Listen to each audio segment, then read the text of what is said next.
নমস্কার। আজ আমি রাজা রামমোহন রায় এবং পণ্ডিত ঈশ্বরচন্দ্র বিদ্যাসাগরের কয়েকটি কথা বলবো। কথাটি হচ্ছে যে ভারতের আমাদের হিন্দু নারীদের, বলা যেতে পারে আমাদের হিন্দু নারীদের স্বীকৃতি দিয়েছিলেন এই দুটি মানুষ। আপনাদেরকে আলাদা করে বলার কিছু নেই।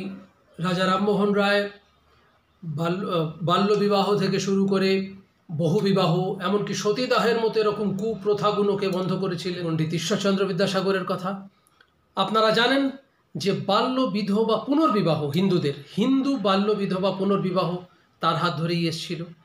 তো এই সমস্ত মানুষগুলোর কথা নিয়েই আজকের আলোচনা। আজকের মায়েদের কাছে আমার একটা অনুরোধ, যে মানুষ দুটোর হাত ধরে নারী স্বীকৃতি পেয়েছিল, হিন্দু নারীদের স্বীকৃতি হয়েছিল আমাদের দেশে, সেই মানুষগুলোর জন্মতিথি বা জন্মদিন আপনারা কেউ মনে রাখেন কি? আমার তো মনে হয় না কেউ মনে রাখেন। দেখুন, এক্সেপশনাল একজন দুজন হয়তো রয়েছেন, তারা হয়তো বলতে পারেন আমাকে কমেন্ট করে যে আমি তো জানি। আর এখন তো গুগল ইউনিভার্সিটির তত্ত্বাবধানে সবাই সব কিছু জেনে যায়, জেনে নিয়ে তারপরে কমেন্ট করে বলে যে আমি এটা জানতাম। তো যাই হোক, আমি সেই বিষয় বা বিতর্কে যাচ্ছি না। আমি বলতে চাইছি যে দয়া করে নারী স্বীকৃতি যে মানুষ দুটোর হাত ধরে এসেছিল সেই মানুষগুলোকে মনে রাখবেন। আর কিন্তু পাশাপাশি এটাও মনে রাখবেন যে শুধু নারী স্বীকৃতি নয়, প্রতিবাদী হতেও ওনারা কিন্তু শিখিয়েছিলেন।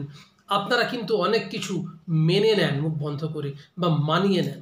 মেনে নেওয়া বা মানিয়ে নেওয়ার জন্য কিন্তু নারী পৃথিবীতে আসেনি। নারী হচ্ছে মাতৃকোখ, নারী গর্ভ থেকেই কিন্তু আমাদের সৃষ্টি। আমি এই নিয়ে একটা বিস্তারিত বড় ভিডিও করছি, আজকেই সেটা আমি ছাড়বো রাতের বেলায়। আপনারা আমার সঙ্গে থাকবেন, দেখতে থাকবেন, এই অনুরোধটুকু রইল। চ্যানেল সাবস্ক্রাইব করবেন, আর আমি আশা রাখবো আমার বড় ভিডিওটা দেখবেন, দেখে কমেন্ট করবেন।